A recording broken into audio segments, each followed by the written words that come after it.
오늘은 욥기 이제 마지막 장입니다. 2년 한 반 정도의 시간이 흐른 것 같아요. 욥기를 시작한 시간이. 그래서 한 달에 한 2번 정도 이렇게 진행해서 긴 시간을 이렇게 지내온 것 같습니다. 욥기 한 권은 끝나는데 참 오랜 시간이 걸렸네요. 때로는 조금씩 머릿속에 남아있는 것들도 있고 또 유익한 것들도 조금은 있지 않을까 하는 생각들 한번 해봅니다. 성경 전체를 다 우리가 이해했다 하는 것들은 가당치 않는 일들이잖아요. 그러나 우리가 성경을 한 권씩 이렇게 살펴보고 그 속에서 하나님의 뜻들을 우리가 조금 더 깊이 알게 됐습니다 하는 것들은 의미 깊은 일들이 아닌가 하는 생각을 해봅니다. 그래서 욥기 다음에는 이제 무엇을 하려는지 나름 생각을 하고 있는 게 있기는 한데 이제 어떤 일들을 해야 될지는 이제 좀 더 구상을 좀 해봐야 될 것 같아요. 그래서 예전에 아가서도 우리가 한번 성경 공부를 해봤었고 또 신약에서 여러 서신서들을 또 살펴보는 시간을 가졌고 그 다음에 욥기도 우리가 한번 살펴보는 시간을 오늘로 마지막을 갖게 되고 또 주일날은 우리 레위기에서 성막에 관한 것들도 한번 살펴보는 시간들을 가졌습니다. 두루 이렇게 이제 살펴보기는 했는데 얼마나 그것이 유익하고 또 남겨져 있는지는 미지수인 것 같습니다. 오늘 42장 쭉 내용들을 보면 1절부터 6절까지는 드디어 이제 욥이 하나님 앞에 무릎을 꿇고 하나님 앞에 자신의 모든 것들을 고백하고 뉘우치는 장면입니다.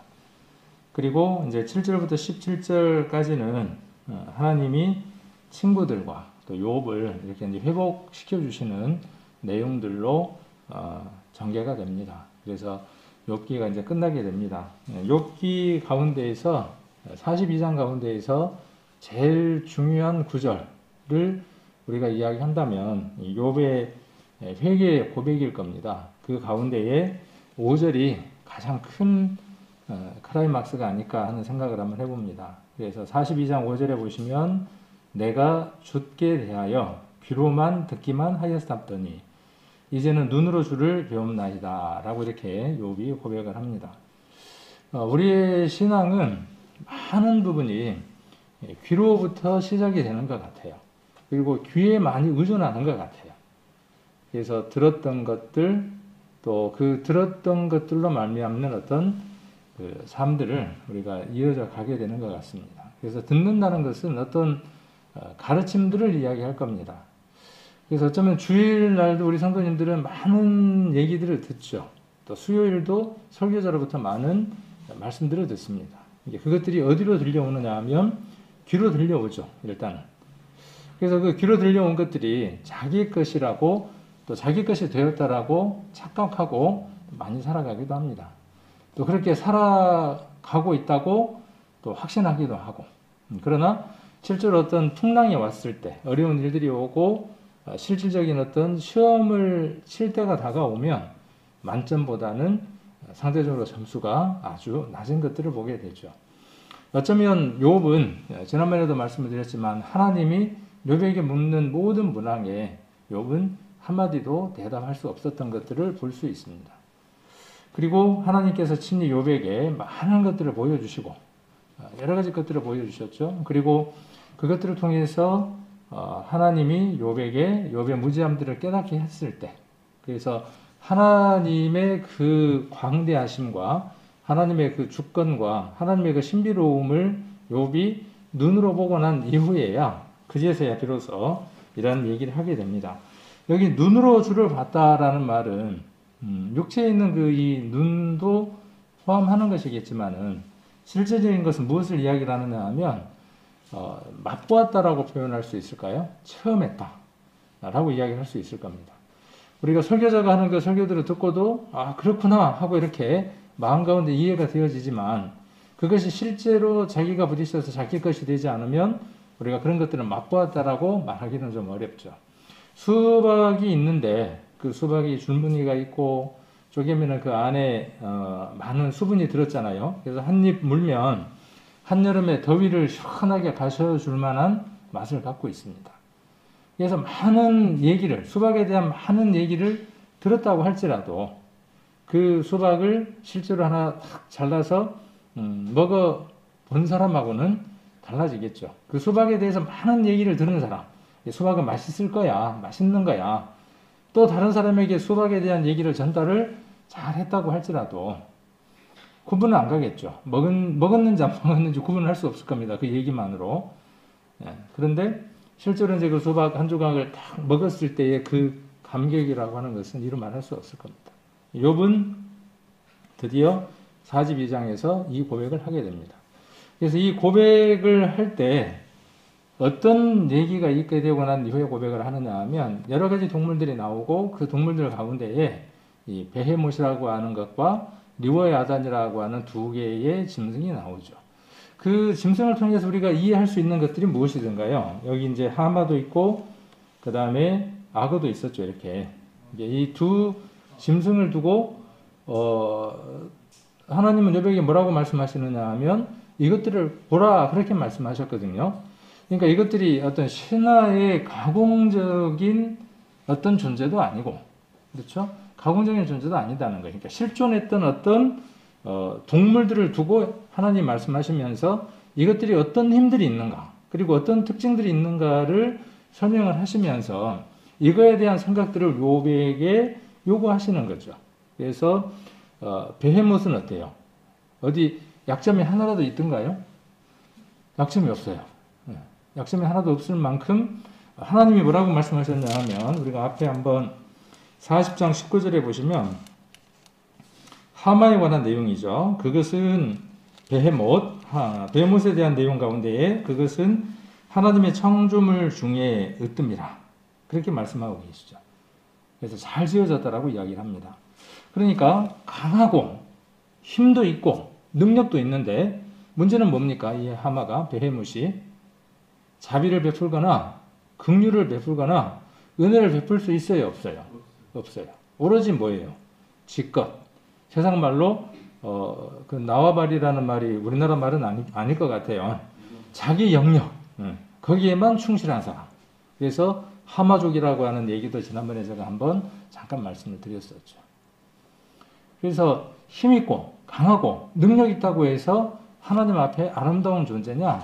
그렇지 않다는 것입니다. 그 안에 무엇이 없으면요. 자비와 긍휼이 없으면 합당하지 않다는 것이죠. 그런데 사람들은 그것을 두려워해요, 두려워하지 않아요. 욥에게 하나님이 그것을 보라고 하시는 말씀이 무엇이냐 하면 욥도 그 존재를 어떻게 한다는 거예요? 두려워한다는 거예요. 자, 그러면서 그 다음 등장된 동물이 무엇을 등장하느냐 하면 리워야단이라고 하는 존재가 등장을 하죠. 그래서 이 리워야단에 대해서는 10절에 뭐라고 이야기하느냐 하면 41장 10절입니다. 아까 40장 19절이었는데 잘 찾으셨는가 모르겠네요. 아까 베헤못, 하마에 관한 건 40장 19절이었고 이제 악어, 리워야단에 대한 것은 41장 10절을 보시면 아무도 그것을 격동시킬 용맹이 없거든 이렇게 말씀하고 계시죠. 그러니까 하나님이 지으신 피조물 가운데에 이것을 능히 당할 자가 없다라고 이야기를 하는 거죠. 자, 이것을 쭉 이렇게 눈에 보이는 어떤 짐승에 대한 것들을 설명을 해 나가시면서 종결의 끝에 어떤 내용들과 연결이 되느냐 하면 이 34절 한번 보겠습니다.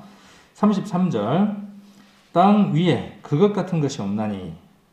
자, 땅 위에 그것 같은 게 없는 거예요. 이 리워야단만한 게 없는 거예요. 그러니까 사람들이 어떻게 하겠습니까? 두려워하는 겁니다.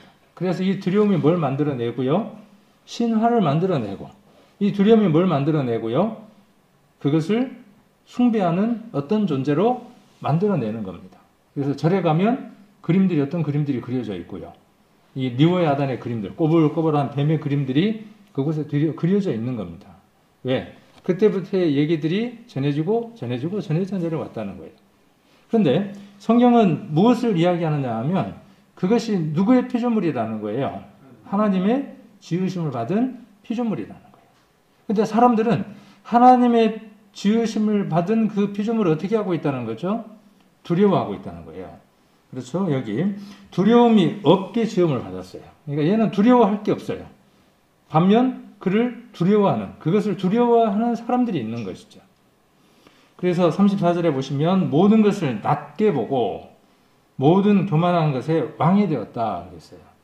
처음에는 짐승이라고 하는 베헤못과 리워야단이라고 하는 짐승이 쭉 전개되면서 설명이 되어지다가 그것이 결국은 어디로 딱 초점이 떨어지느냐 하면 교만의 모든 교만한 것에 왕이 되었다 그랬어요.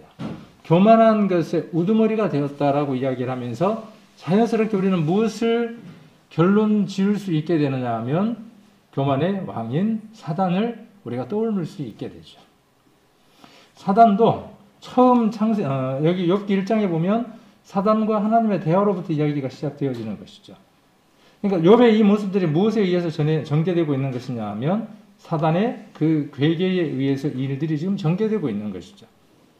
사람들은 일평생 무엇을 두려워하느냐 하면요, 죽음이라고 하는 것을 두려워합니다. 일평생 무엇을 두려워하느냐 하면 자기보다 강한 존재, 큰 것들, 그것에 대한 두려움들이 일생 동안 있는 겁니다. 그 모든 것들의 주인 되고 그 모든 것들을 해결하실 능력 대신 하나님 앞에 무릎을 꿇는 지혜로운 사람보다는 보여지는 것, 지금 있는 것, 지금 해결해야 되는 것, 거기에 더 많은 관심들이 다 있는 것이죠. 욥에게 하나님이 그 두 짐승을 보여주신 이유는 무엇 때문이냐 하면 그 욥 안에 무엇이 있음을요, 그 괴계가 욥 안에 있음을 알게 하시는 거죠. 그 모든 교만한 것에 왕이 되어져 있는 그것을 두려워하고 있는 욥의 모습을 보이게 하는 겁니다. 어떤 것들일까요? 건강, 그렇죠? 장래에 대한 불안감, 그렇죠? 미래에 대한 불확실성. 이 모든 것들이 어때요? 사람들로 하여금 두려움을 갖게 하죠. 하나님은 그 모든 것들에 대한 답이 누구에게 있다고 스스로 말씀하시느냐 하면 하나님에게 있으시다고 말씀하시는 거죠. 욥이 이제 어때요? 욥이 이제서야 정신을 차리고 이것을 알아들은 것이죠. 강하고 힘있고 능력 있게 만들어졌지만 아름다워요? 아름답지 않아요? 어떤가요? 아름다운가요? 이 베헤못과 리워야단의 그 모습이 우리가 읽으면서 어떤 건 느껴져요? 와, 두렵다, 강하다, 능력 있다, 대단하다, 어떻게 침범할 수 없구나 하는 것들은 느껴지지만 거기에서 무엇은 느껴지지 않아요? 아름답다, 경외할 만하다 하는 것들은 느껴지지 않는 것이죠. 하나님은 욥에게 경외하고 두려워해야 하고 엎드려야 할 대상이 누구인 것을 알려주시느냐 하면 하나님이라는 것을 알려줍니다. 사단은 자기가 능력 있음을 우리에게 드러내고 사단은 자기에게 힘이 있는 것들을 드러냅니다. 누구에게 그랬던 것처럼요? 예수님에게 그랬던 것처럼 내게 능력이 있다고 하는 것을 이야기합니다. 그리고 무엇이라고 이야기합니까? 누가복음에서는 내가 넘겨받은 것이다. 이 권세와 모든 능력을 내가 능력을 부여받은 것이기 때문에 넘겨받은 것이기 때문에 원하는 자들이 있으면 줄 수 있다고 이야기를 합니다. 사람들이 두려워하는 것, 사람들이 간절히 원하는 것, 그것들이 내게 있다고 속이고 있죠. 그리고 그의 힘은 강합니다. 누구처럼요? 베헤못처럼 리워야단처럼 강합니다. 그러나 속는 것이죠. 에베소서 6장을 한번 보겠습니다. 에베소서 6장. 하나님은 보이지 않는 것들을 통해서 우리들에게 보이지 않지만 실제로 존재하는 그 세계에 관한 것들을 우리에게 남겨주시려고 하고, 사단은 보이는 것들을 통해서 그 보여지는 세계의 것들을 가지고 사단의 영역 안으로 들어오게 합니다. 에베소서 6장 11절에 한번 보시면 10절에 정말로 너희가 주 안에서와 그의 힘의 능력으로 강건하여지고 마귀의 괴계를 능히 대적하기 위하여 하나님의 전신갑주를 입으라. 우리의 싸움은 혈과 육에 관한 것이 아니요 정사와 권세와 이 어둠의 세상 주관자들과 하늘에 있는 악의 영들에게 대함이라. 그러므로 하나님의 전신갑주를 취하라. 이는 악한 날에 너희가 능히 대적하고 모든 일을 행한 후에 서기 위함이라. 이렇게 이야기를 하고 있죠. 그래서 우리가 싸우고 이겨야 될 것들이 보여지는 것들에 관한 것들이 아니라 보여지지 않는 영에 관한 문제라는 것들이죠. 사단은 어떻게 합니까? 보여지지 않는 거 그거 중요한 거 아니잖아. 보이지 않는 거니까 중요하지 않아. 그러나 보이는 것은 어때요? 중요한 거야. 보이는 것은 해결해야 돼. 지금 당장 해결해야 될 문제라고 사단은 괴계를 써서 속이는 겁니다. 그래서 우리는 이렇게 매일 말씀을 듣고 교제를 하고 만나야 되는 이유들이 어디에 있느냐 하면 그 사단의 괴계로부터 우리를 보호하기 위한 겁니다. 그래서 예배에 참석하는 것, 말씀을 읽는 것, 기도하는 것, 이렇게 하는 이 일들이 종교적인 것들이 아니라 보이지 않는 그 악의 영과 싸워서 승리하기 위한 일들이라는 것을 우리 성도님들이 잊지 않아야 할 겁니다. 자, 42장 1절로 7절까지의 내용은 한번 정리를 해보면 하나님의 말씀을 듣고 욥이 회개한 내용입니다. 뉘우친 내용이고 하나님이 그를 다시 회복시켜준다는 두 개의 주된 내용으로 전개가 됩니다. 1절부터 6절까지의 내용은 고백과 회개에 관한 내용입니다. 그래서 욥은 하나님의 말씀 앞에서 이제 더 이상 침묵하고만 있을 수 없었다. 하나님 하시는 말씀에 내가 하나도 대답하지 못하겠습니다. 그렇게 이야기를 했지만 이제 비로소 뭘 할 수 있게 되는 것이죠. 고백하고 회개할 수 있는 시점이 된 거죠.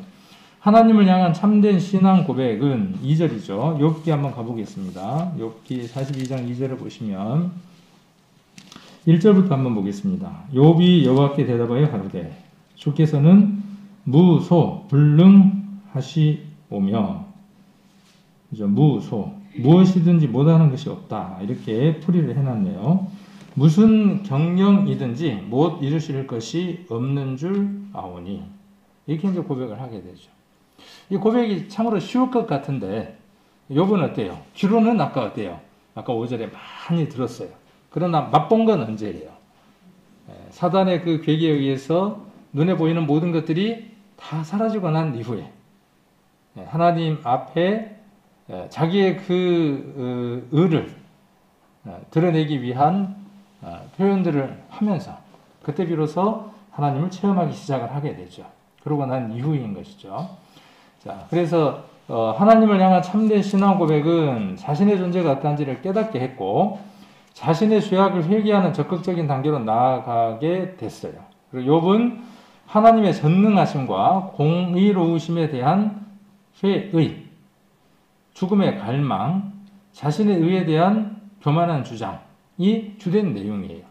세 친구들하고의 내용 가운데에 욥이 하는 주된 내용이 어떤 것이냐 하면 하나님의 전능하심과 공의로우심에 대한 회의. 하나님이 정말 전능하시고 공의로우시면 내가 왜 이런 상황이 됐을까 하는 의문이에요. 이런 의문 우리는 안 갖고 살아가던가요? 내가 구원받은 하나님의 자녀인데 내가 말씀을 통해서 천국 갈 수 있는 소망을 갖고 있는 사람인데 왜 내게 이러한 일들이 오지? 왜 이러한 억울한 일들을 내가 당하지? 왜 내가 이렇게 이해할 수 없는 일 가운데 내가 처해 있지? 정말 하나님은 전능하시고 하나님은 공의로우신 분인가? 내가 그분의 자녀임에도 불구하고 나는 왜 이렇게 지금 세상 사람들에게 손가락질을 당하고 있을까? 욥기가 이야기하는 내용이 우리가 일반적으로 이야기할 수 있는 생각할 수 있는 내용들을 담고 있다는 것이죠. 그래서 욥기 초반부에 나와 있는 내용들의 전개가 12장 13절부터 25절에 대한 내용들을 보면 그런 내용들을 갖고 있다는 것이죠. 그래서 구원함을 받았고 하나님에 대한 소망은 확실하지만 어떻게 하고 싶어요? 그 현실로부터 떠나고 싶으니까 어떻게 합니까? 욥은 죽음을 갈망하죠. 우리가 지난번에 배웠었죠. 자, 그리고 내가 이렇게 억울한 일을 이렇게 심하게 당할 만한 잘못을 범한 것이 없는 것 같은데 라고 자기의 의를 강하게 주장하는 일들을 세 친구하고 대화 가운데 하게 되죠. 왜? 세 친구들이 뭐라고 이야기를 하니까? 아유, 그렇게 열심히 잘 살았다면서 어떻게 그렇게 집안이 일순간에 그렇게 문제가 생길 수 있고, 당신 지금 현재 꼬라지를 한번 봐봐. 하나님 앞에 네가 뭔가 잘못한 일이 있으니까 이 꼴이 돼 있을 거 아니야. 하나님이 뭔가 생각이 있으니까 네한테 이렇게 해놨을 거 아니야. 네가 뭔가 잘못한 게 있겠지. 뭐야 잘못한 게. 그러니까 뭐라고 이제 이야기를 하겠어요. 욥이. 없거든. 내가 그렇게 할 만한 게 없어. 그러면서 자신의 의와 하나님의 공의를 견주어서 설명하는, 조청하는 얘기들을 하게 되죠. 그거에 대한 회개를 어때요?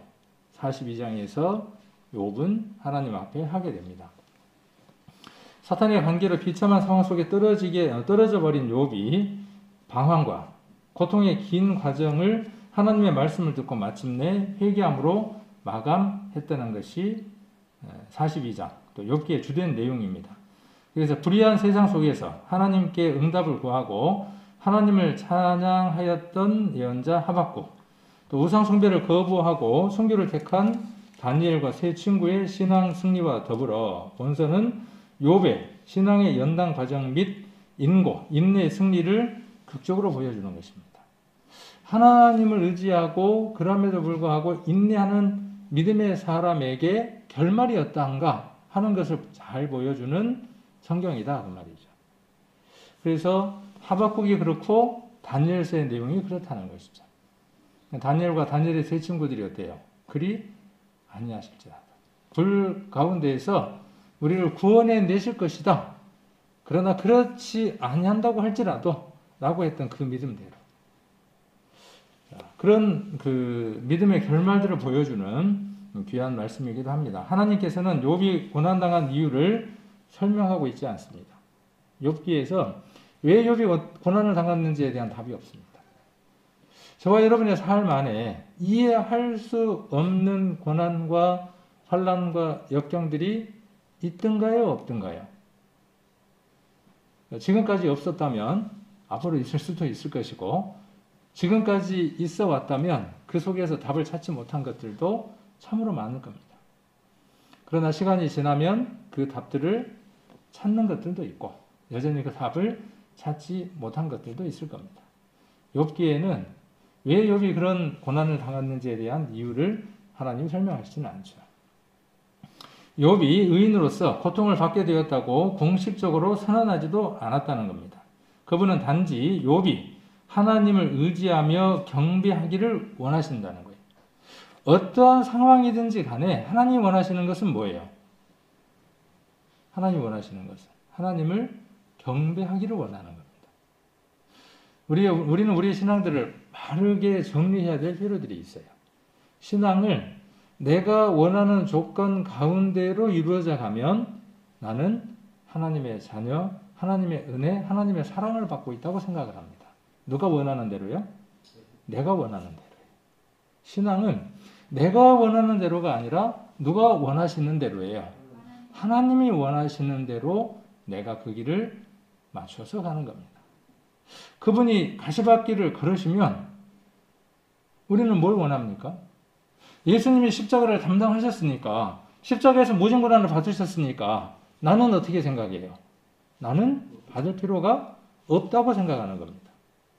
내가 왜 그것을 받아야 된다는 거예요?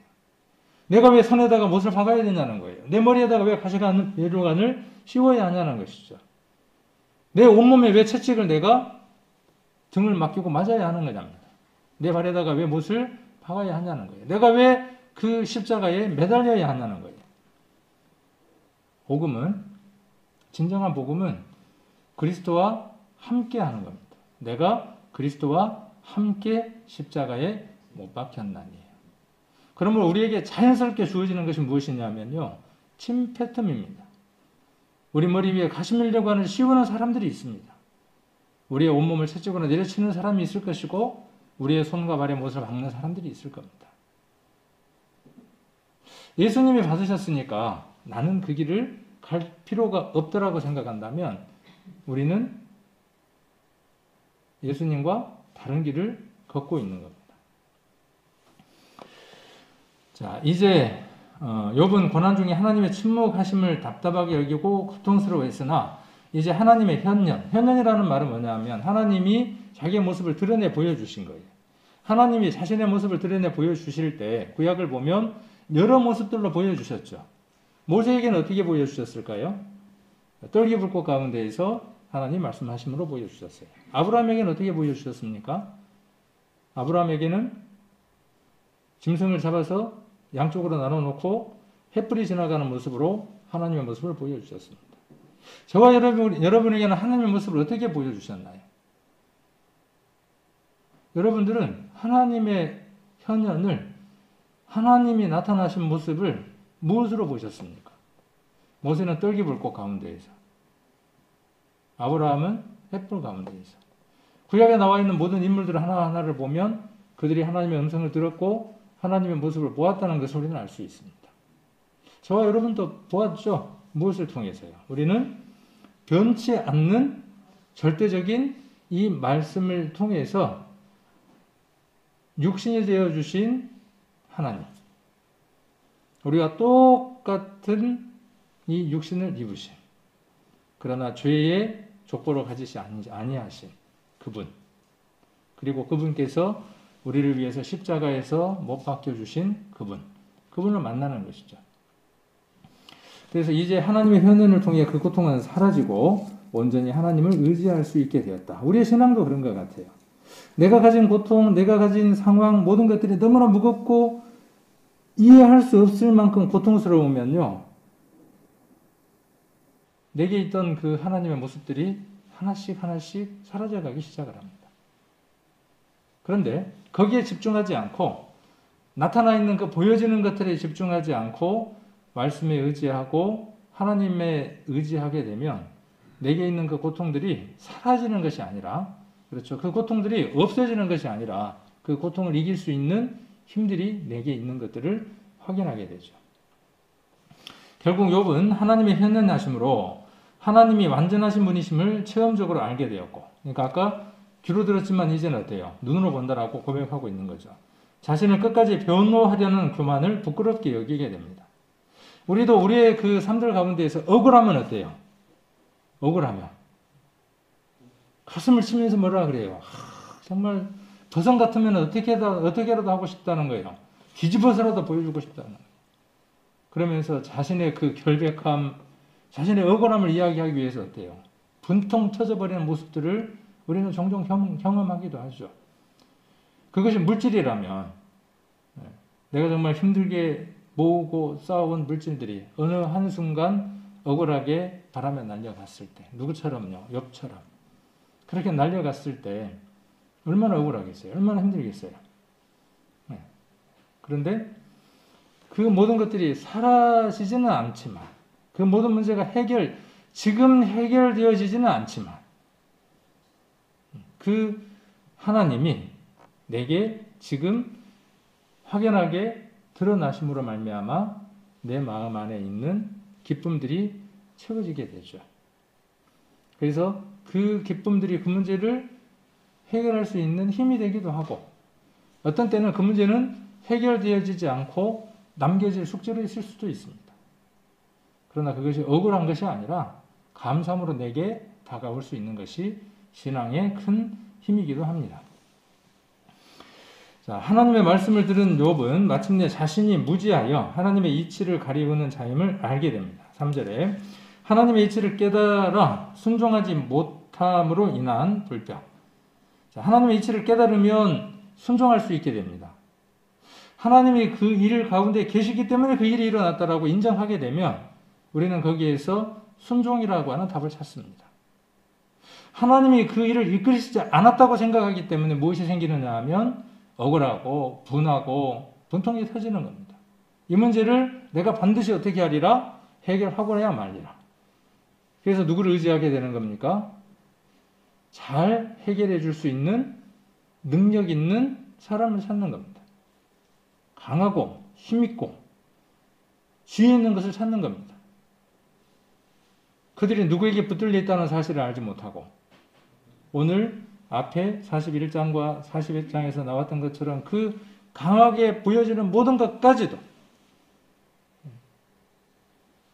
하나님에게 붙들려 있음에도 불구하고 그 하나님의 존재를 잊어버린다는 사실이죠. 그래서 하나님의 이치를 깨달으면요, 순종합니다. 그리고 그 순종은 쉼을 가져다 줍니다. 그래서 순종하지 못하면 무엇을 가져오느냐 하면 불평을 가져옵니다. 그리고 자기 의에 대한 고집을 드러냅니다. 이거는 이치예요, 이치. 진리예요. 예. 하나님의 말씀의 이치를 깨달으면 순종합니다. 물이 흐르는 것처럼 순리대로 살게 됩니다.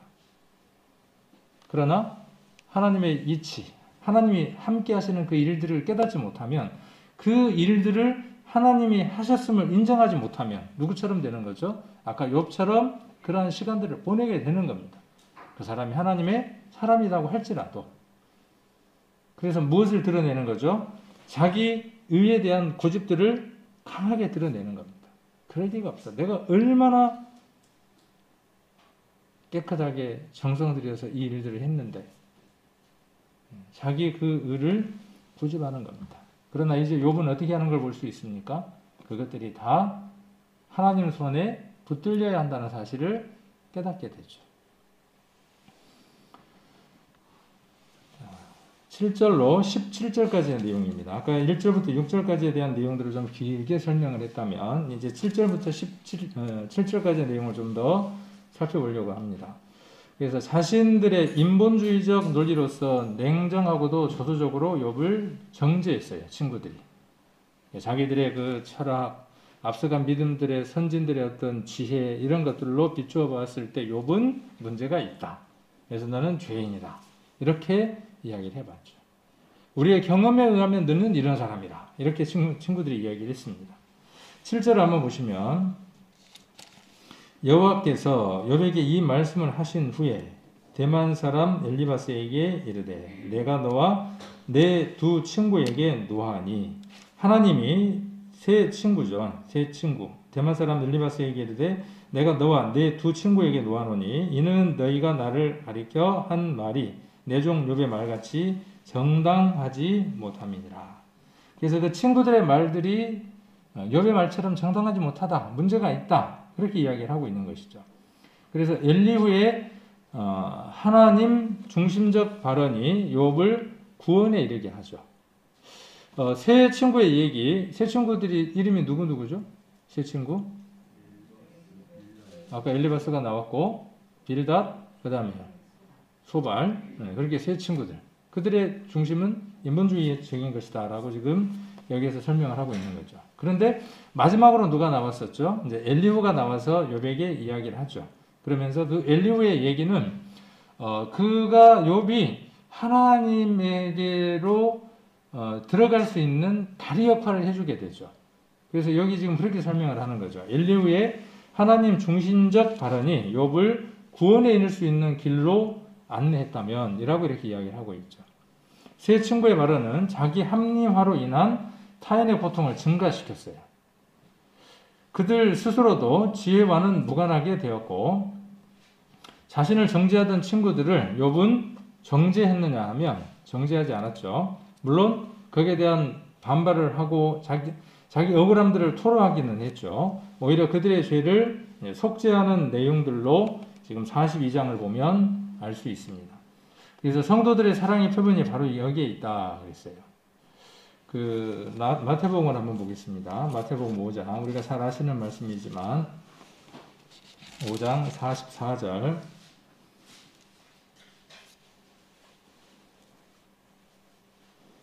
43절 한번 보시면 또 내 이웃을 사랑하고 내 원수를 미워하라 하였다는 것을 너희가 들었으나 이 마태복음 5장의 특징이 어떻게 전개가 되느냐 하면 너희가 이것을 들었으나 내가 너희에게 이르노니 이렇게 말씀하시죠.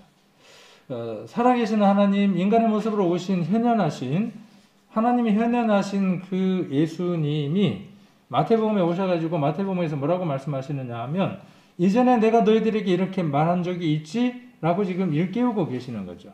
그런 내용이 마태복음 5장의 주된 내용입니다. 기억 안 나시나요?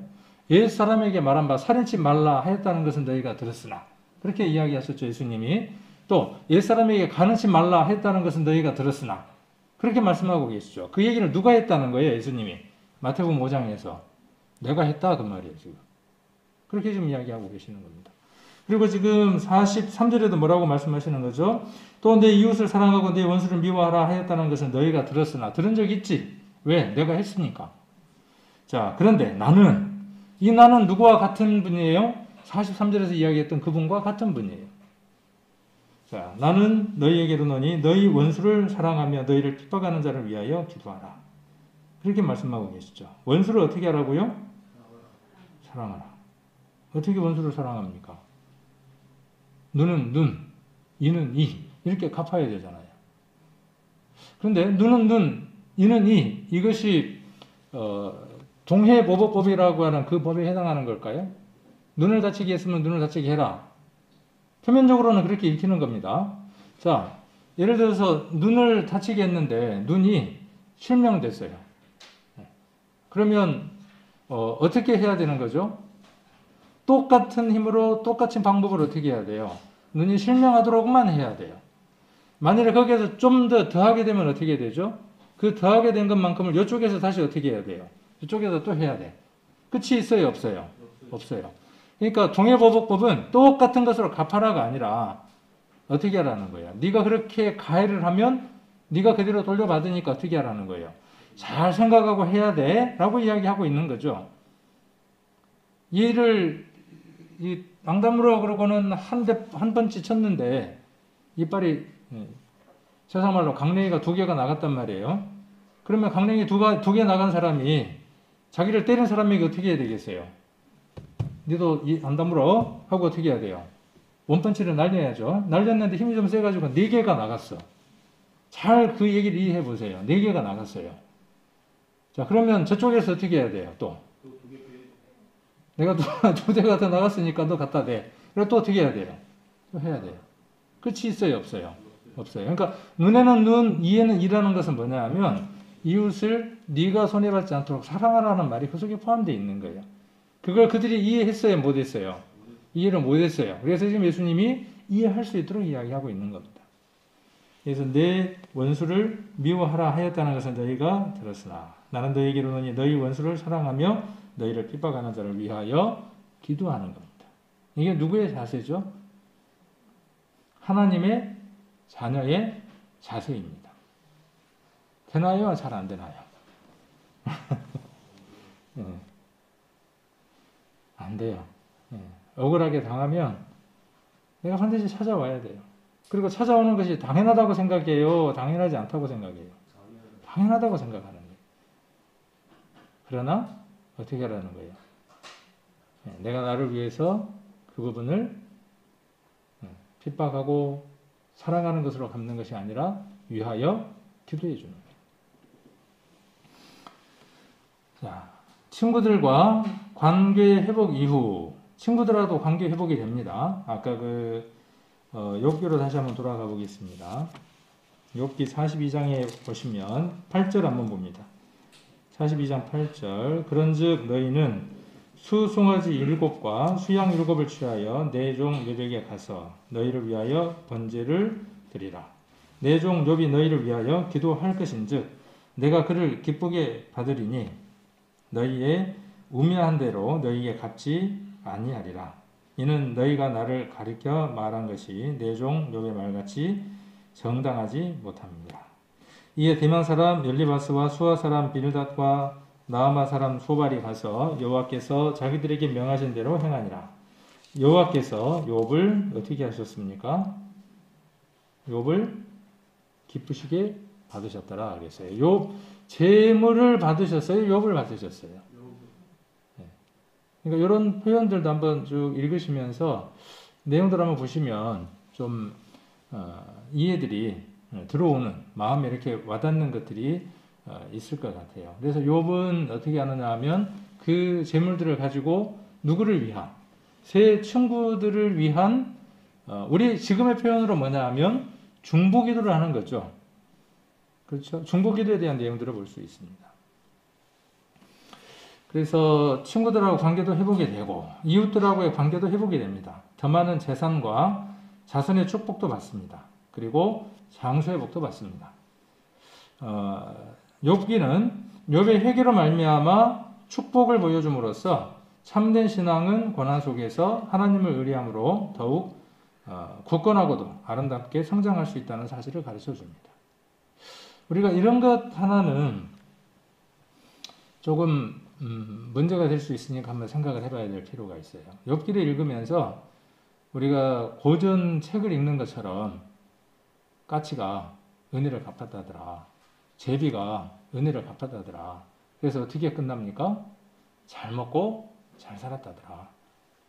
그래서 교회로 오는 많은 사람들의 그 중심 가운데에 지금도 우리가 말씀을 읽는 많은 사람들 마음 가운데에 항상 무엇을 원하느냐 하면 우리 집이 어떻게 끝나기를 원하죠? 해피엔딩으로 끝나기를 원해요. 거기에 딱 맞는 게 욥기 42장이거든. 그러니까 뭘 해야 되겠다는 걸 생각을 하는 거죠. 야, 어떤 일들이 오면 꼭 참아야 되는 거구나. 맞는 것 같지만은 다르다는 거예요. 맞는 것 같지만. 그래서 욥의 친구들을 꾸짖으신 하나님의 말씀은 어떤 면에서 오늘날 종교를 번영과 기복을 위해 사용하려고 하는 모든 이들을 질책하시는 말씀이기도 합니다. 예수님을 믿어 부자가 되고 모든 삶이 잘 풀리지 않으면 잘못된 정성이 부정한 신앙이라는 식의 주장을 하는 것은 성경적인 신앙을 미신화하는 것이나 다름없다는 거예요. 욥기를 잘못 읽으면 그러니까 욥이 어떻게 됐다는 거예요. 복 받았으니까 어떻게 하라는 거예요. 잘 참으라는 거예요. 그런데 우리가 어느 곳에도 욥이 잘 참았기 때문이 아니라 전적으로 모든 그 고난이 거두어 가시는 것도 고난을 주시는 것도 취하시는 것도 복을 주시는 것도 모든 것들이 누구에게 있다는 거예요? 하나님 손에 있다는 거예요. 하나님 손에 붙들려 있다는 것을 알려주기 위한 것이지 욥이 어떻게 했기 때문에 어떤 것을 받았다는 것이 아니에요. 42장에서 우리가 잘못 읽으면 그렇게 오해되어질 수 있습니다. 그러니까 잘 참아야 되겠구나가 아니라 그 고난에 대한 답들을 우리가 이해하고 하나님이 무엇을 우리에게 말씀하시는가를 읽어내는 것이 중요한 것이지 이것을 잘 참으면 잘 인내하면 내가 원하는 어떤 것들이 이루어질 것이야 라고 생각하는 것들은 여기 지금 표현하고 있는 것처럼 신앙이 미신화될 문제점들을 갖고 있다는 거예요. 그래서 만일 하나님의 축복이 현세적이고 물질적인 축복만으로 나타난다면 고난당하신 그리스도를 비롯하여 그분의 뒤를 따르며 고난과 가난을 마다하지 않았던 이들이 모든 그릇된 신앙의 소유자라고 볼 수밖에 없게 되죠. 앞서간 믿음의 선진들은요. 무엇을 선택을 했습니까? 좋은 것, 잘 되는 것, 편안한 것 선택하지 않았습니다. 만일 믿음의 선진들이 편안한 것을 선택했다면 우리나라에 복음이 전해오지 않습니다. 우리들이 없습니다. 지금. 지난번에 우리 요림이하고 잠깐 교절하면서도 그런 얘기를 했는데 우리 교회사를 공부를 하다 보면 한국 교회사를 공부를 하다 보면요. 우리나라에 복음을 전해주기 위해서 많은 선교사들이 왔습니다. 어떤 사람들은 중국을 통해서 대륙을 통해서 북쪽에서 우리나라에 내려와가지고 복음을 전하는 사람들도 있고요. 여러 시도를 했던 사람들이 있습니다. 많은 선교사들이 우리나라에 복음을 전하기 위해서 애썼습니다. 어떤 사람들은 배를 타고, 그죠? 배를 타고 어떻게 한 거죠? 배가 정박하면 이제 복음을 전하리라고 하는 그 부푼 꿈을 안고, 선교사들 대부분이요, 자기 나라에서 잘 사는 사람들이었습니다. 잘 배운 사람들이었습니다. 가진 것들이 있었던 사람들입니다. 그런 사람들이 가난하고 못 배우고 헐벗은 그 나라의 사람들에게 와서 무엇인가를 주기 위해서 먼 나라를, 먼 거리를 배를 타고 걸어서 그렇게 들어온 것이죠. 그래서 배를 타고 내리려고 하는데 포를 쏜 거죠. 배에다 포를 빵 하고 쏘니까 불이 나서 배는 침몰되고 그 자리에서 죽었습니다. 헛죽음입니까? 그 죽음이? 아니에요. 그 사람이 가졌던 성경이 어느 군사에게 들려지고 그 군사에게 들려진 성경이 읽혀져서 한 사람이 구원을 받습니다. 그리고 그 구원의 역사가 이어졌습니다. 한국 교회사를 보면 그런 내용들이 많이 기록되어 있는 것들을 볼 수 있습니다. 우리 한국 교회사만 그러겠습니까? 지금은 어떻습니까? 지금은 풍요로워요. 그리고 마음들까지도 풍요로워요. 더 힘들고 더 어렵게 사는 나라들이 많습니다. 근데 우리는 거기를 향해서 눈을 돌리지 않습니다. 지금 비슷한 우리들끼리만 눈을 돌리는 거예요. 다 살만한 거예요. 앞서간 믿음의 선진들은 그러지 않았다고요. 먹고 살만하지만 장래가 보장되어져 있지만 그것들을 뒤로 하고 배를 타고 험한 오지로 찾아갔습니다. 우리에게 그러한 일들이 지금 주어지지 않는다고 할지라도 또 그렇게 우리들 마음들 가운데에 복음이 없는 곳을 향한 마음들, 또 우리나라 가운데에도 그런 사람들이 많이 있습니다. 상대적으로 낮은 사람들, 상대적으로 힘든 사람들, 그들에게 내가 가지고 있는 그 장래에 보장된 것들,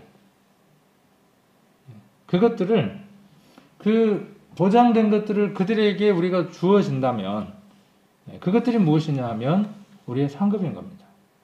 우리가 지난주에 말씀을 드렸던 것처럼 상급이라는 것은 뭐냐 하면 내가 당연히 누르고 내게 당연히 있는 것들을 포기함으로 말미암아 주어지는 것들이 상급입니다.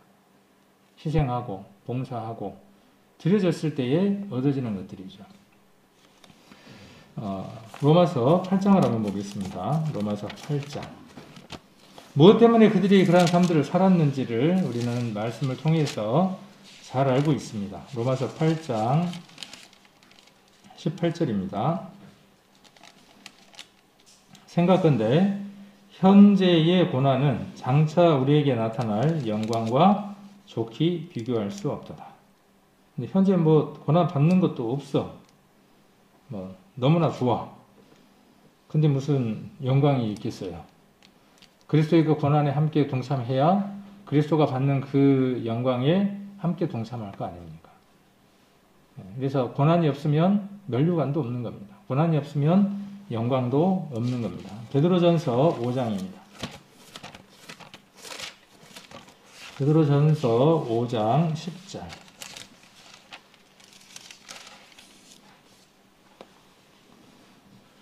그러니까 힘든 것들이 있고 어려운 것들이 있고 억울한 것들이 있을 때 우리는 누구를 기쁘게 해드릴 수 있는 상황이 되는 거죠. 하나님을 기쁘게 해드릴 수 있는 조건들 가운데 있는 거죠. 그것을 어떻게 해결하느냐에 대한 문제이긴 하지만 5장 10절 모든 은혜의 하나님 곧 그리스도 안에서 너희를 부르사 베드로전서 5장 10절 모든 은혜의 하나님 곧 그리스도 안에서 너희를 부르사 자기 영원한 영광에 들어가게 하신 이가 잠깐 고난을 받은 너희를 여기 밑줄을 한번 칠 필요가 있겠죠. 자, 잠깐 고난을 받은 너희를 한번 생각을 잘 한번 해보세요. 이 고난이 계속 되겠습니까? 언제까지겠습니까? 숨 질 때까지만이에요. 80년 앞으로 여러분들이 80년 산다면 그냥 80년까지만 잠깐 주어지는 겁니다. 이 고난이 힘든 것도 잠깐인 겁니다. 80년 해봐야 얼마나 길겠어요. 앞으로 우리 성도님들이 살아가는 그 시간들이 얼마나 길겠습니까? 우리에게 주어질 영원한 시간에 한번 되어본다면 우리가 이 세상을 살아가면서 받는 고난들, 억울한 것들, 힘든 것들 긴 걸까요? 아니요. 아무것도 아니에요. 누구 말처럼 세 발에 그 정도밖에 안 되는 겁니다. 그런데 우리는 어때요? 마치 세상에 떠나갈 것처럼 그 고난 가운데에서 힘들어하죠. 억울해하고 고통스러워하는 겁니다. 자, 그래서 이가 잠깐 고난을 받은 너희를 친히 온전케 하시며 굳게 하시며 강하게 하시며 털을 견고케 하시리라. 그러니까 우리가 강해지고 그 다음에 굳세지고 경건해지려면 경부해지려면 어떻게 해야 합니까? 자, 온전해지고 굳세지고 강해지고 견고해지려면 어떻게 해야 합니까? 욥은 어떤 걸 알았어요? 욥은 42장에서 그것이 누구로부터 나온다는 것을 알았습니까? 그 모든 열쇠가 모든 주인이 누구에게 있다는 것을 알았어요. 하나님에게 있다는 것을 알았다고요. 신앙은 이것을 체험하고 이것을 실천하며 살아가는 겁니다.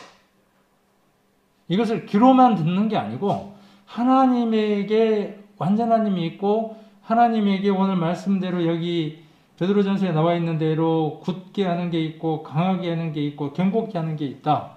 귀로만 듣는 게 아니라 여기 쓰여져 있는 이것을 내가 눈으로만 읽고 귀로만 듣는 것이 아니라 그걸 어떻게 하는 겁니까? 수박 먹는 것처럼 체험하는 겁니다. 욥은 그 욥기서에서 그러한 과정들을 겪었다라고 이야기를 하고 있는 겁니다. 자, 7절로부터 9절은 욥의 중보 기도를 이야기를 하고 있습니다. 그래서 욥은 세 친구를 위해서 아까 중보하고 있는 거죠. 하나님이 가장 아름답게 받으시는 것 가운데 하나일 것 같아요. 누군가의 죄를 대신 중보하는 것. 이건 누구만 할 수 있는 것이죠. 아니, 죄인이 죄인을 위해서 어떻게 중보할 수 있습니까? 그래서 중보자는 우리가 말씀대로 한 분밖에 없어요. 누구? 하나님, 예수님 한 분밖에 없죠. 그래서 중보자라는 말은 어떤 뜻이냐 하면 서로 대립되고 적대 관계에 있는 양자의 사이에 서서 적이의 원인을 제거하고 화해의 일치를 얻게 하는 자를 중보자라고 이야기를 하는 거죠. 그러니까 하나님과 사람 사이에 적이, 원인, 이걸 제거하게 해주는 자. 사람과 사람 사이에 그러한 것들을 해결해 주는 자. 그런 자가 누구냐 하면 중보자입니다. 그래서 우리 갈라디아서에 보면 중보자는 누구냐 하면 하나님 한 분, 예수님 한 분이라고 이야기를 하죠. 갈라디아서 3장 20절 또 디모데전서 2장 5절에 보시면 하나님은 한 분이시고 하나님과 사람 사이의 중보도 한 분이고 사람인 예수 그리스도다. 그렇게 말씀하고 계시죠. 그리고 예수님은 귀한 직분을 얻으셨는데 중보의 직분을 얻으셨다. 그렇게 히브리서 8장, 9장, 또 12장 이렇게 말씀하고 계십니다. 근데 그 중보자의 역할을 이제는 누가 하기를 원하시는 거죠? 우리가 하기를 원하는 거죠. 그러므로 욥기에 나와 있는 욥은 누구에 대한 예표냐 하면 예수님에 대한 예표이기도 합니다. 아벨이 누구에 대한 예표였어요? 예수님에 대한 예표였습니다. 구약에 나와 있는 많은 인물들이 그리스도가 이루실 것에 대한 예표이기도 합니다. 그러므로 욥은 그런 의미에서 세 친구를 중보하고 있기 때문에 그리스도의 중보의 예표이기도 합니다. 욥기를 읽으면서 우리가 어떠한 사람이 되기를 원해야 되느냐 하면 그런 중보의 기도를 할 수 있는 사람이 되어지기를 원해야 한다는 것이죠. 그래서 노란색으로 된 걸 한번 보시면 하나님은 인간과의 수직적인 관계뿐 아니라 인간과 인간끼리의 수평적 관계도 중요시 생각한다는 것입니다. 그래서 율법의 핵심이 뭡니까? 율법의 핵심. 율법을 딱 한 단어로 이야기하면 뭡니까? 사랑이죠. 그렇죠? 그리고 그걸 확대를 하면 우리 둘로 분열을 시키면 하나가 된 그것을 분열을 시키면 그 사랑이 둘로 나눠지죠. 내 하나님을 사랑하라 하는 것이죠. 다 하나는 뭡니까? 네 이웃을 내 몸과 같이 사랑하라는 것이죠. 그것이 다시 나눠져 있는 게 뭐냐 하면 10개의 계명이죠. 그게 나눠져 있는 게 뭡니까? 613가지의 율법인 것이죠. 그래서 그걸 다시 합치면은 사랑이라고 하는 것이죠. 그래서 우리가 나눠야 할 사랑은 하나님이 우리에게 주신 그 영원하신 복음의 씨앗을 깨닫는 겁니다. 그리스도께서 우리에게 주신 사랑을 깨닫는 것이 가장 큰 사랑이고 그것이 하나님을 사랑하는 겁니다. 하나님을 사랑하는 그 사랑이 어떤 것이냐 하면 이것도 드리고 저것도 드리고 하는 그 사랑 물론 맞기는 하죠. 근데 순서가 바뀌었죠. 먼저는 뭐예요? 하나님 우리에게 주신 그 사랑을 우리가 낮은 마음이 되어서 받는 것이죠. 그것이 하나님을 사랑하는 첫 번째입니다. 이웃을 사랑하는 첫 번째는 뭘까요? 이웃을 사랑하는 것.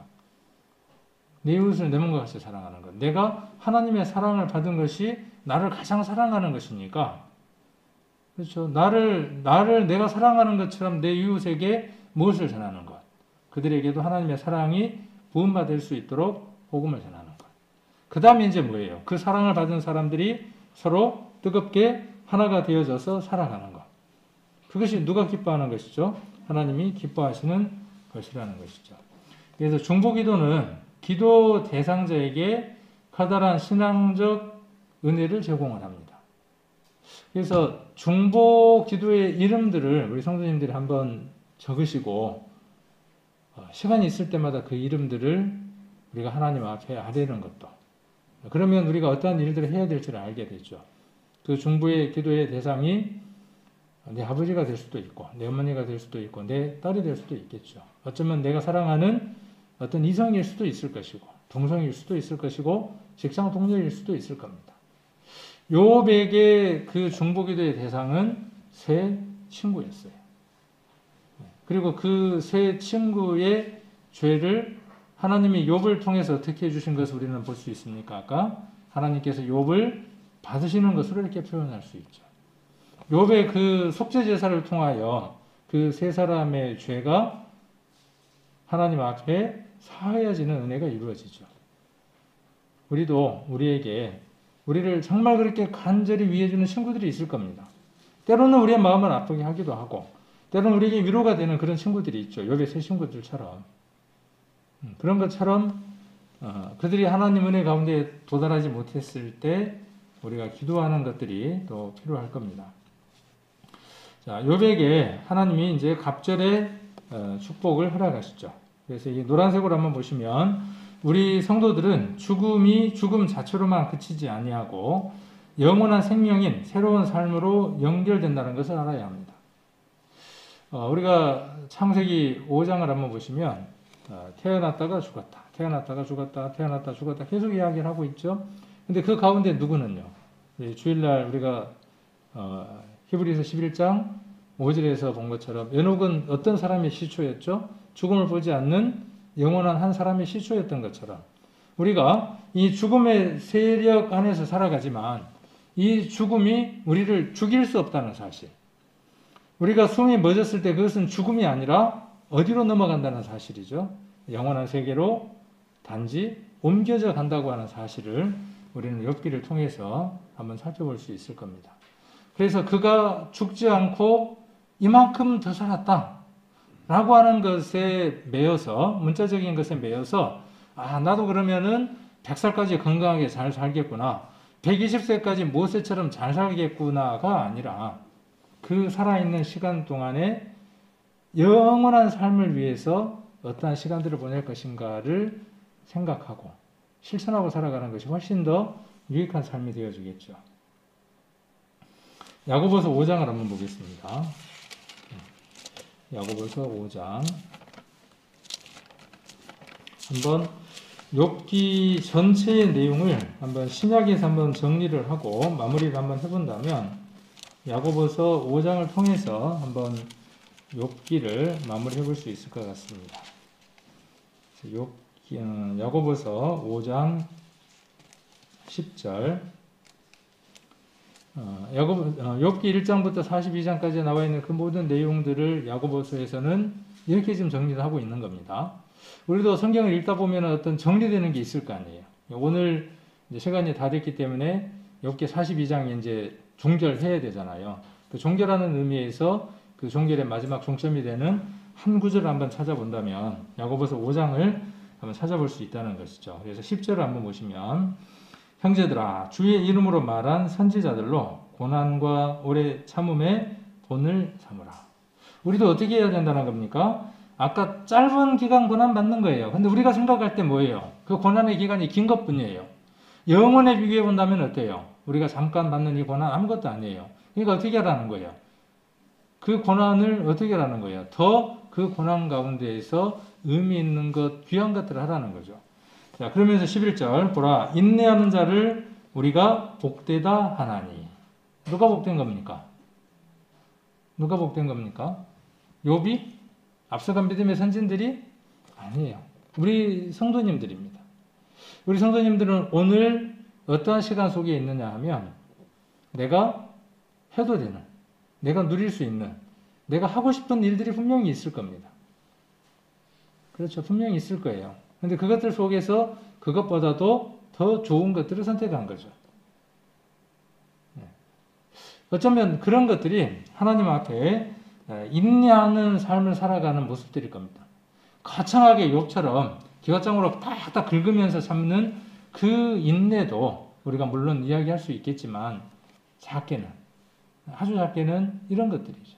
아침에 좀 더 일찍 일어나서 5분이든 10분이든 일찍 일어나서 말씀을 읽는 그것.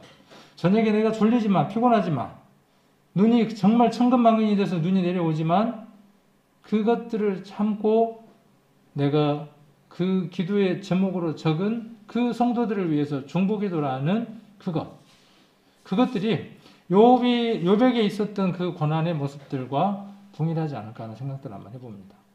그래서 큰 것들 속에서, 거창한 것들 속에서 어떤 인내나 고난이나 참음을 생각하는 것이 아니라 우리의 삶들 가운데서 작은 것들 속에서 이러한 것들을 찾아가는 겁니다. 보라, 인내하는 자, 우리죠.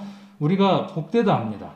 너희가 욥의 인내를 들었고 주께서 주신 결말을 보았거니와 주는 가장 자비하시고 긍휼히 여기는 자신이라. 욥기의 주된 핵심이 뭔지 아십니까? 아까 우리가 얘기했던 것처럼 욥이 갑절의 은혜를 받았다가 아닙니다. 욥기의 주제는 그게 아니에요. 욥기의 주제는 뭐예요? 야고보에서 정리를 내렸어요. 하나님은 어떤 분이라는 것? 가장 자비하신 분. 대자 대비하신 부처님. 땡. 부처님은 대자 대비하지 않아요. 할 수 없어요. 대자 대비하신 분은 누구냐 하면 하나님 외에는 없습니다. 가장 자비하시고 긍휼히 여기시는 분이 누구예요? 하나님입니다. 누구를요? 욥을? 나를. 나와 여러분을 가장 자비한 심령으로 보시고 긍휼한 심령을 보신다고요. 그래서 자비라는 말이 뭐냐 하면 깊이 동정하고 불쌍히 여기는 것이라 그랬고, 긍휼이라는 말은 비참한 상태에 있는 자를 불쌍히 여기는 거예요. 우리 부모도 우리를 그렇게 여기고 자비와 긍휼의 심령으로 여기는데, 우리를 지으신 모든 것을 만드신 그 하나님이 우리가 처해져 있는 그 상황을 모르시겠냐는 거예요. 이스라엘 백성들에게 하나님 뭐라고 말씀하셨습니까? 너희가 애굽에서 있었던 모든 것, 우고와 질고와 그 모든 것들을 내가 듣고, 그렇죠? 듣고 보았고, 하나님이 듣고 보았고 알고 계신다고 말씀하셨어요. 그래서 때가 되니까 어떻게 하시는 거죠? 때가 차니까 애굽에서 어떻게 내시는 거죠? 인도에 내시는 거죠. 그때는 누가 정하는 겁니까? 내가요? 우리는 어려움이나 환난이나 여러 가지 것들이 오면 그때는 누가 정하려고 하는 겁니까? 내가 정하는 겁니다. 그럼 누가 주인입니까? 내가 주인입니다. 그런 우를 욥은 범했어요. 그럼에도 불구하고 하나님 어떻게 하셨다고요? 그에게 자비와 긍휼의 심정으로 있어야 할 것들을 채우셨다고요. 때가 되니까. 욥기를 마무리하면서 욥기는요 42장으로 이루어져 있습니다. 재밌어요. 42장으로 이루어져 있는데 이스라엘이 고난받는 기간이 얼마입니까? 7년 환란 가운데에 3년 반 동안 환란 가운데 있습니다. 근데 그 3년 반을 달수로 따지면 몇 달이 되느냐 하면 42달이 됩니다. 그래서 욥기를 통해서 우리가 한번 생각해 볼 수 있는 것들이 어떤 것들을 한번 생각을 해볼 수 있냐 하면, 이스라엘이 겪을 고난에 대한 이야기들을 하고 있고요. 그리고 이 욥기는 성전이 회복되는 에스라와 느헤미야 다음에 욥기가 있습니다. 그러니까 성경에 이스라엘이 당할 그 고난과 비슷한 연대순으로 성경이 묶여 있다는 것도 우연은 아닌 것 같아요. 그리고 시편 1편과 2절에 가서는 누가 나타납니까? 철장을 가지고 만국을 깨트리는 그리스도가 오게 됩니다. 그래서 욥기 이후에 그들에게 주어지는 것이 무엇이 주어지느냐 하면 천년이라고 하는 땅에서의 회복이 있게 됩니다. 그래서 욥기는 이스라엘 사람들에게 환란을 이겨내게 하는 인내의 글이기도 합니다. 우리에게는 이 말씀을 통해서 무엇을 알게 하는 책이냐 하면 야고보서에 기록되어 있는 것처럼 우리를, 여기 기록되어 있는 대로 우리를 어떻게 하시는 분? 가장 자비하시고 긍휼히 여겨주시는 분이 누구라는 것? 우리 하나님이라는 것. 그래서 우리가 우리의 때를 우리가 정하는 것이 아니라, 모든 문제의 답을 우리가 정하는 것이 아니라, 이 모든 것들을 다 알고 계시는 하나님이 적당한 때, 가장 좋은 때에 그 답을 우리에게 주실 것이라고 하는 그 믿음. 그 믿음이 무엇이냐 하면 인내라는 것을 우리 성도님들이 욥기를 통해서 발견하시고 또 믿음들이 더 채워지시는 그런 은혜들이 이루어지기를 원합니다.